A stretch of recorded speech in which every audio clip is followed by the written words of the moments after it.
De provincie en afvalverwerker Van der Galiën staan rjocht in oerelkoor. De provincie is van doel om de milieuvergunning van het bedrijf in te loeken. Waar toch de toekomst van het bedrijf in Koortse Tillen en Waterswaard een groot vraagteken is. Directeur Jeppe Van der Galiën begrijpt helemaal niet van de kar van de provincie. Ik ben met een heel hoog gevoel wekker geworden, want we zijn bezig met een nieuwe aanvraag, een nieuwe vergunning. En als het Hoogland eerst leert komen, dan zullen we daar hoe praten en hoe verder. En dan krijgen we dat van morgen rouw op dak. Hoe is het van jou west dan, tot nota? Emotioneel. Ja. De provincie stelt in Harnplak dat de werkwijze in de oude jaren van der Galiën laat had ta een onwerkbare situatie. Het is echt een zware stap en die hebben we echt net makkelijk genomen.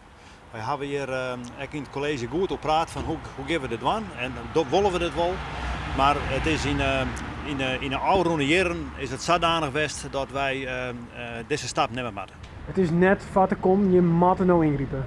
Wij moeten ingrijpen, want anders dan binnen wij als bevoegd gezag net meer, dan kunnen we dat net uitdragen.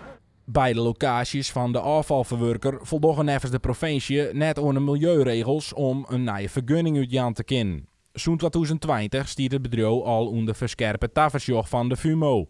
Dat de milieuvergunning ek belutsen wordt op locatie Waterswaard, wils die onvredig is op Koortse Tillen, begrijpt de directeur dan weer net. Het hek van de man van de Hoogland, mij kreeg naar het dek om locatie Waterwaard hier. Maar dat jaar ik nog in de media dat Waterwaard er ook in betrokken is. En ja, daar snap ik helemaal niks van. Helemaal niet. Ik moet zeggen, dat mag iedereen wel komen te zien wat daar leidt. En dat ik dan op deze manier beticht word, dat vind ik verschrikkelijk. Nevens de provincie wil Van der Galiën geen vloeistof tegen de vlier onlissen, maar nevens Van der Galiën is dat net nodig omdat er 40 centimeter beton leidt. Ek maakt er een aanzoeginstallatie bij de houtstrijder plaats worden, wils het binnen door plak vindt. Het bedrijf kan in de aankomende 6 weken nog terugdraaien.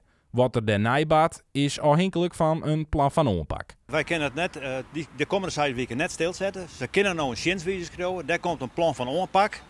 Wordt erin beschreven van wat ze nou doen willen om het bedrijf zodanig te krijgen dat het binnen de vergunning of binnen een vergunning jouwt die wij dan al aan kennen. Ten eerste wie kon de wan en het waren dus de rest die zeker nog al uit wat voor punten had ze nou onderover halen om tot dit besluit te komen. Dus dat maar we eerst inzichtelijk gaan en als dat inzichtelijk is dan gaan we er zeker het zin in verwerken. Want je werkt wel 24 mensen en die laat ik net los.